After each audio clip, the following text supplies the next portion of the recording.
The shocking story begins by showing a very backward village, where some children were playing hide and seek. All of the children then go inside a nearby house, where a woman named Yuna is present. Yuna had recently given birth to a baby girl, whom she lovingly named Ravina.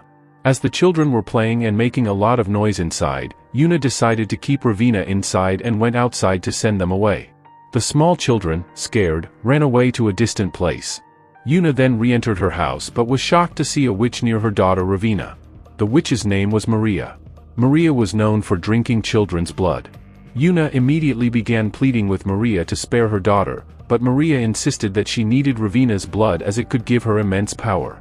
Desperate, Yuna begged Maria to let her keep her daughter for at least 16 years until she grew up. This was Yuna's second child, and her first child had died before birth, leaving Yuna's dream of becoming a mother unfulfilled. This time, however, she wanted to raise Ravina. So, Yuna promised Maria that after 16 years, she would give her daughter to Maria, and then Maria could do whatever she wanted with her.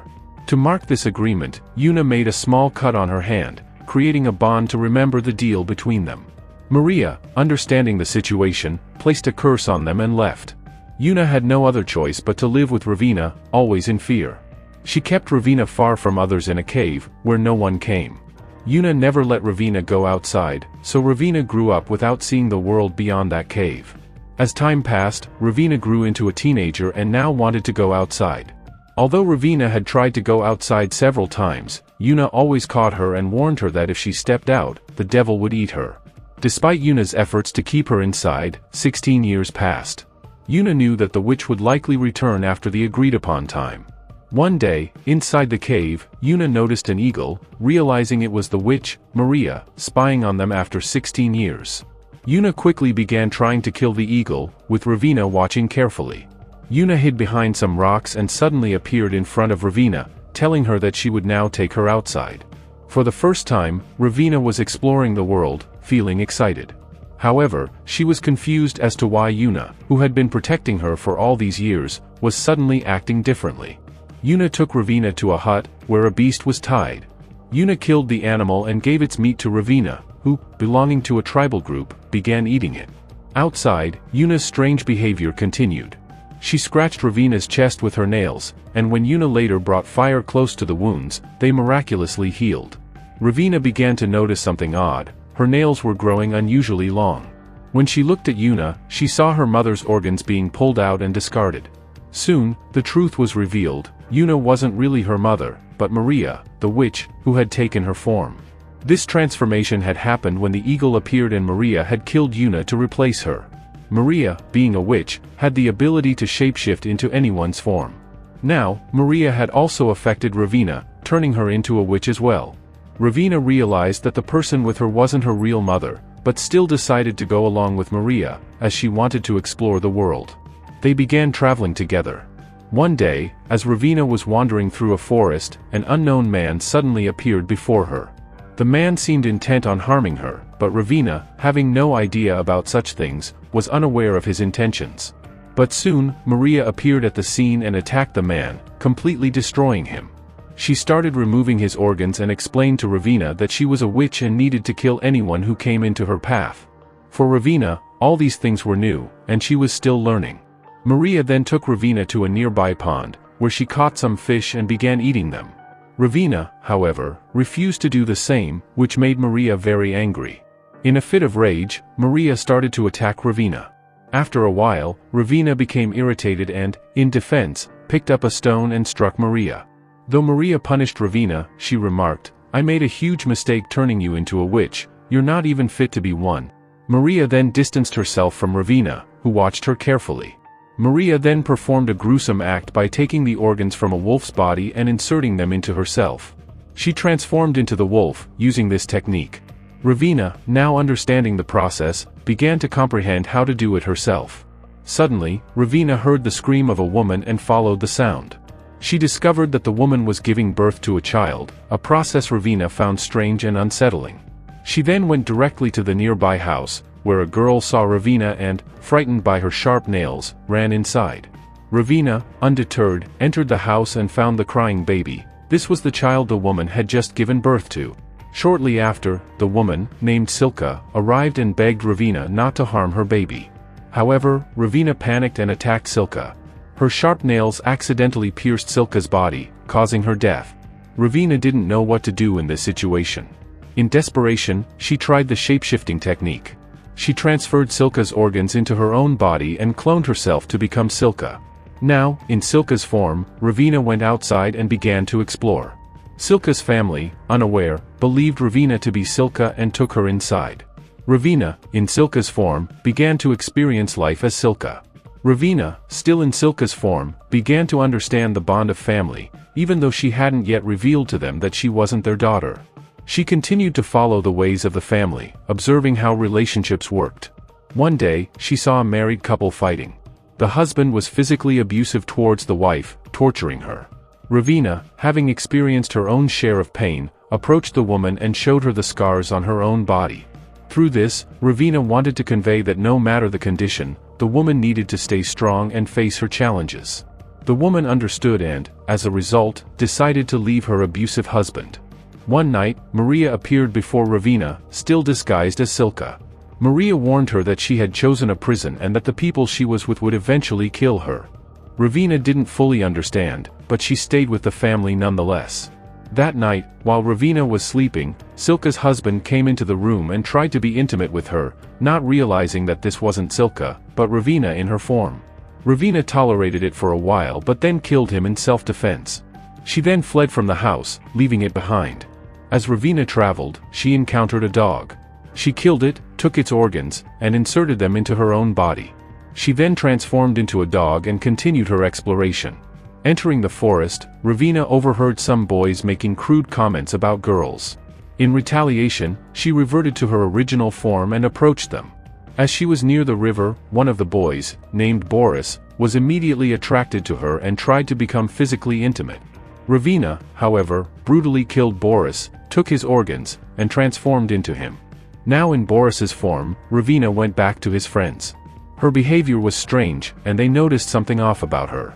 Once she returned to her village, Ravina realized that in this new body, she could go wherever she wanted without fear or trouble. Ravina, now in Boris's form, realized that in this body, no one dared to force themselves on her. However, her behavior didn't change. She started playing with dolls and talking like a girl, acting in ways that made the villagers believe that some evil spirit had possessed Boris, making him lose his masculinity. Ravina, as Boris, continued to live this way until one day Maria, the witch, appeared before her. Maria recognized Ravina and tried to explain that no matter what Ravina did, the people would never accept her as their own. As Boris, Ravina approached a child whose parents were scolding him. Seeing the situation, Boris, now Ravina, helped the child. Soon, Ravina noticed a girl signaling her, and when she approached, the girl, impressed by Boris, wanted to be intimate with him. Ravina, despite being in Boris's form, was pleased by the experience, enjoying the intimacy with the girl. Later that night, while Ravina, in Boris's form, was asleep, she heard the cries of children. Rushing to investigate, she found that a girl had fallen and was badly injured. The child, named Belina, was beyond help. Ravina, feeling sympathy for Belina, decided to take her form and impersonate her. In Belina's body, Ravina returned to the village and lived a normal life, blending in with the family. She spent time with them, and for a while, Ravina felt content. She even started to enjoy the life of a regular person, thinking she could continue living as Belina forever. However, this wasn't meant to be Ravina's fate. One day, an elderly woman appeared in the village, telling stories to children. She shared a tale about Maria, the witch, who had once been a normal woman. The story told of how Maria's life had been completely ordinary before her transformation into a witch. This revealed that Maria's past, and perhaps Ravina's own, had a deeper, darker connection that she had yet to fully understand. However, the place where Maria lived was now deserted, with no men around, which made it impossible for her to marry. She needed to marry someone to carry on her lineage, but she was struggling with this issue, and her family couldn't help her. One day, Maria went to her room and saw a terrifying witch eating an animal.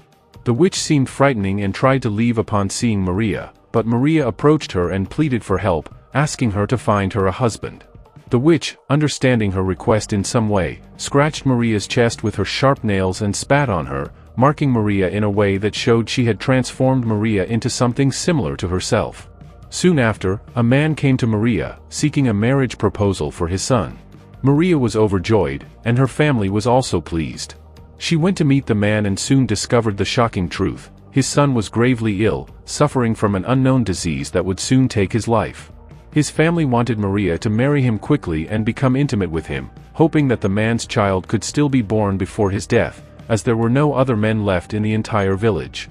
With no other choice, Maria reluctantly agreed to marry him. After the marriage, when they consummated it, Maria was horrified to find that she had caught the same illness that the man had. She began to suffer greatly.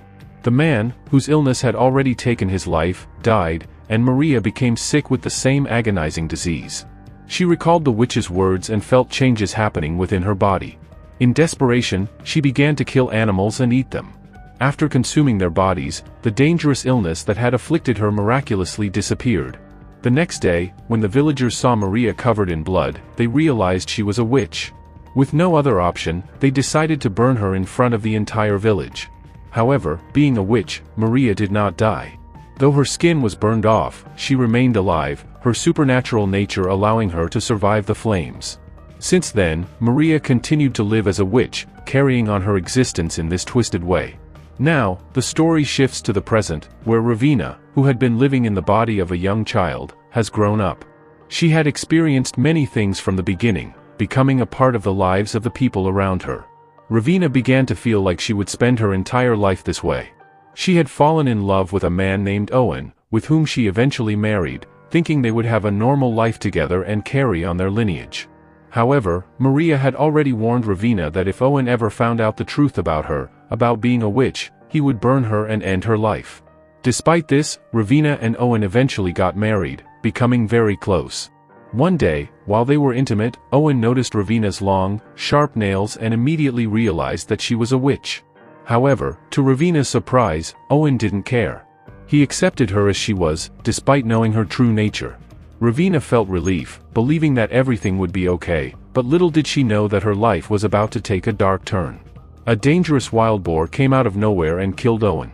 When Ravina found out, she was devastated, but the truth came to light that the wild boar was none other than Maria herself, who had taken its form. Maria was consumed by jealousy, not wanting Ravina to have a happy life, so she killed Owen. As a result, the people in the village started blaming Ravina for Owen's death, turning against her. However, Owen's mother stood by her side, offering support and comforting her. In the midst of all this turmoil, Ravina gave birth to a child, but there was something strange about the baby. It was clear that the child was not normal, it was a witch's child. The villagers saw it as an omen of bad luck and wanted to abandon the baby. However, Owen's mother and Ravina stood firm, deciding to raise the child despite the villagers' rejection. Ravina, despite the chaos and challenges, longed for a normal life, without asking for anything extraordinary. As Ravina returned, she discovered that Owen's mother had been killed, and Maria was now standing near her son. Using her sharp nails, Maria removed his body organs, and Ravina, in a state of shock, didn't know how to react. In desperation, she used her own sharp nails on her son's chest and spat some animal blood onto him, performing a ritual that brought her son back to life. However, this also meant that her son became part of the witch's lineage. Maria, watching this, began to cry. She couldn't understand how Ravina could keep achieving everything she wanted. Maria, who had been defeated in her own life, wanted Ravina to experience the same struggles she had faced.